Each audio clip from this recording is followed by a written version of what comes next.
ప్రధాని నరేంద్ర మోడీ పిలుపు మేరకు ఈ నెల 11వ తేదీ నుండి 15వ తేదీ వరకు హర్ ఘర్ తిరంగా కార్యక్రమాన్ని దేశవ్యాప్తంగా పెద్ద ఎత్తున నిర్వహిస్తున్నట్లు బీజేపీ నగర కన్వీనర్ గట్టె సత్యనారాయణ, అధికార ప్రతినిధి ఎనిమిరెడ్డి మాలకొండయ్య తెలిపారు. కాకినాడ తిలక్ వీధిలో గల శారదా నగరపాలక సంస్థ పాఠశాల వద్ద బీజేపీ ఆధ్వర్యంలో హర్ ఘర్ తిరంగా కార్యక్రమంలో భాగంగా 300 మీటర్ల భారీ జాతీయ జెండా ప్రదర్శన కార్యక్రమం జరిగింది.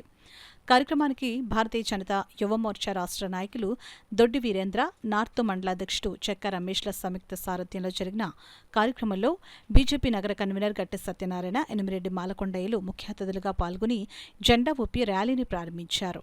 ఈ సందర్భంగా గట్టె సత్యనారాయణ, మాలకొండయ్యలు మాట్లాడుతూ ప్రధాని నరేంద్ర మోడీ ఇచ్చిన పిలుపు మేరకు దేశవ్యాప్తంగా హర్ ఘర్ తిరంగా కార్యక్రమాన్ని నిర్వహిస్తున్నట్లు వెల్లడించారు.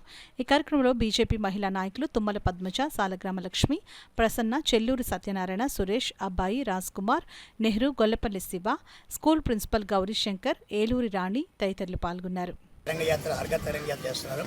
చాలా ముఖ్యమైనది.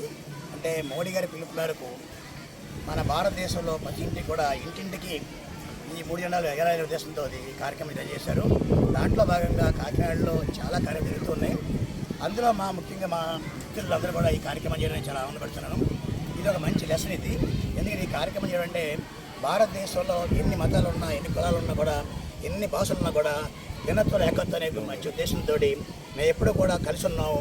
మా భారతదేశంలో ప్రతి పౌరుడు కూడా మా ఏకత్వంగా ఉన్నామని ఒక ఇంటిగ్రిటీ జరపడం కార్యక్రమం చేస్తున్నారు. మేము చాలా ఇలా అభివృద్ధిస్తూ కూడా ఇలాంటి కార్యక్రమం చేస్తూ కూడా ఎట్టి సమయాల్లో కూడా భారతదేశంలో ఉన్న ప్రతి పౌరుడు కూడా ఐక్యంగా ఉంటామని, మేము అన్ని రంగాల్లో కూడా ముందుంటామని, మన మోడీ గారు చెప్పిన ఏవైతే ఆశిస్తున్నారో అవన్నీ కూడా మేము మా వంతు కృషి చేస్తామని, అలాగే పిల్లలు ముఖ్యంగా ఈ ఇండిపెండెన్స్ ఒక ఇంపార్టెన్స్ తెలియాలి ఉద్దేశంతో ఇలా చేస్తున్నాం. మంచి కార్యక్రమానికి మా స్కూల్ మేము ఎన్నుకున్నందుకు మొట్టమొదటిగా మేము వాళ్ళకి ధన్యవాదాలు తెలియజేస్తున్నాం. ఇందాక చెప్పినట్టుగా అంటే ఇది ఏ మతానికి సంబంధించింది కాదు, అందరూ కలిసి చేసుకోవాల్సిన పండుగ. అది పిల్లలందరూ కూడా ఐకమత్యంగా ఒక పెద్దది ఇది మోడీ గారు ఇచ్చిన స్ఫూర్తితో ప్రతి వారి ఇంటి పైన కూడా మన జెండాను ఎగరేసి జాతీయ స్ఫూర్తిని పెంపొందించాలి. ఒక్క విషయం మనం గమనించాలి, ఇవాళ జాతీయ జెండా మన ప్రతి ఇంటి మీద కట్టి జాతీయవాదం చాటుకోవాలి, మనలో ఐక్యమత్యం పెరగాలి, మన ఆలోచన అభివృద్ధి వైపు ఉండాలనేటటువంటిది పార్టీలకు అతీతంగా మన ప్రధానమంత్రి గారు, మన ముఖ్యమంత్రి గారు, మన ఉప ముఖ్యమంత్రి పవన్ కళ్యాణ్ గారు కూడా అతి వేగంగా ఈ కార్యక్రమాలు తీసుకుంటున్నారు.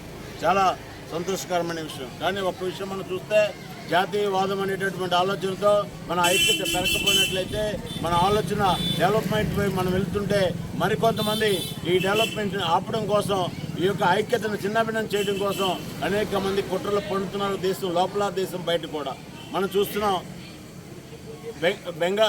మనం చూసినట్టయితే అక్కడ పాకిస్తాన్, బంగ్లాదేశ్ యొక్క పరిస్థితి మనం చూసినట్లయితే, ఇవాళ నేను చదివాను, డాక్టర్ బిఆర్ అంబేద్కర్ గారు మన రాజ్యాంగాన్ని అందించిన దాత.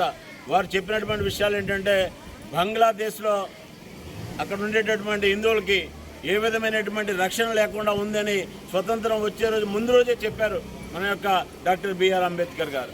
ఈరోజు అక్కడ జరుగుతున్నటువంటి మారణ కారణాన్ని చూసినట్లయితే భారతదేశంలో ఉన్నటువంటి హిందువులందరికీ కూడా రక్షణ లేకుండా ఉంది.